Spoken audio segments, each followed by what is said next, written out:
Say hi.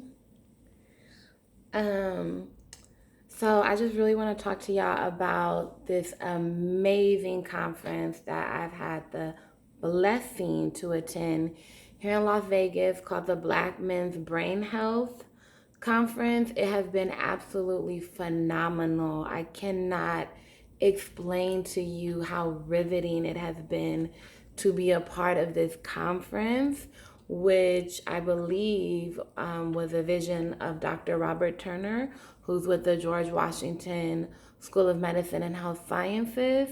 And it's a collaboration with him, Dr. Monica Rivera Mint, I believe Dr. Norman. I mean, there were just so many doctors involved in this conference and amazing athletes, right?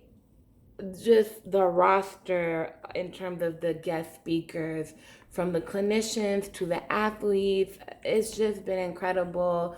It's going to be in New Orleans next year. So every February, it's in whatever city is hosting the Super Bowl. So in this year, it was in Vegas. Next year, it's going to be in New Orleans. And then the year after that, it's going to be in San Francisco. But I just had to get on here and really just talk to you all. Brain health is very important to me. I mean, and then okay, I'm just so overwhelmed even just talking about it, but I had to fight to be here. I had to, when I told my agency that I wanted to come here, I I work for a mental health agency, and then I was told, well, brain health isn't related to mental health. But my executive director was at least like, well, if you make a strong case, then I'll reconsider. So I was like, huh, I know how to make this case because, see, the problem with medicine and with our healthcare system is that we have been looking at things at like pieces instead of looking at the whole person. You cannot separate mental health from brain health.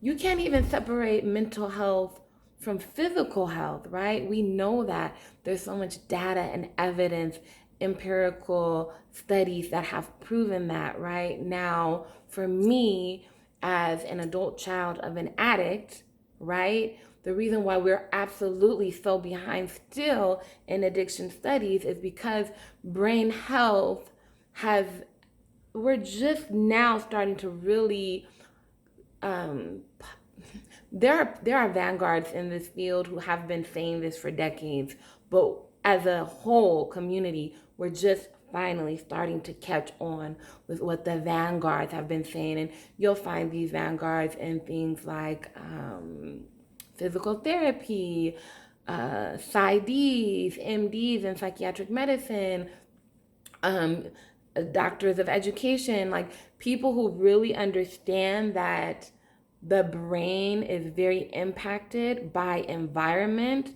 have been saying this for years, right? So anyway, by the grace of God, I was able to appeal, make my case for why I should attend and why my company should support me in that. And by the grace of God, I was able to come, y'all, and I just want for everyone who can to make it next year. The Black Men's Brain Health is funded by the Black Men's Brain Health Initiative, along with so many sponsors like George Washington School of Medicine and Health Sciences. Mayo Clinic is a collaborator, Cleveland Clinic, Barrow Neurological Institute, who else? I just saw so many sponsors. I think even Berkeley School of Social Work.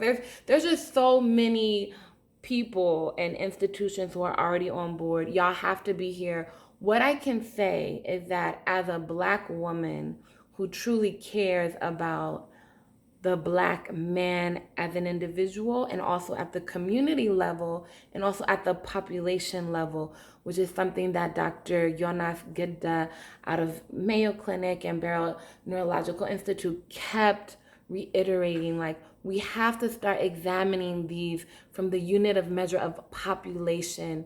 And this particular conference helped me to really see how me being able to better understand the needs of the Black man and how that translates into me being able to better impact communities and populations. Obviously, Black men are everywhere, right? And this is not to homogenize the Black male experience at all, but there are certain factors that a Black man is going to experience that I will not. And there are researchers of all ethnicities truly finally studying the brain health of Black men, and it's so absolutely fascinating. And I'm a twin, I have a twin sister, and I go to this conference expecting to only learn about men, and I happen to be in a workshop led by Dr. Keith Whitfield, who is a pioneer researcher in twin studies. He is the first to make the first truly comprehensive longitudinal study on African American twins. I mean, it's just, it really, the Whitfield 2008 study is absolutely amazing. And so I'm in this conference, like workshop after workshop, holding back tears. I'm hearing from amazing athletes like Maurice Claret, Sean Porter, Marcus Smith, who's the creator of the Circle of N, and just all these amazing, like, game changers. I heard from a brother who has his master's in sports psychology, Lavadier Lee, an amazing coach, John Tomlinson, the amazing spiritual leader, Alvin Hathaway, Reverend Dr. Lamont Williams. I could go on and on. And dear God, I can't explain to y'all. You have to go put it on your agendas. Get your institute to fund your trip. If you can't pay for it yourself, you will not regret it. The conference is free. It shouldn't be. I would have paid $500 to attend or more. It was exceptional. And it's so accessible. Everyone needs to be there. Every seat needs to be filled. Thank you. Bless you, Black Men's Health Initiative, and all the amazing volunteers who made it so exceptional. And thank you, Las Vegas and UNLV, for hosting it.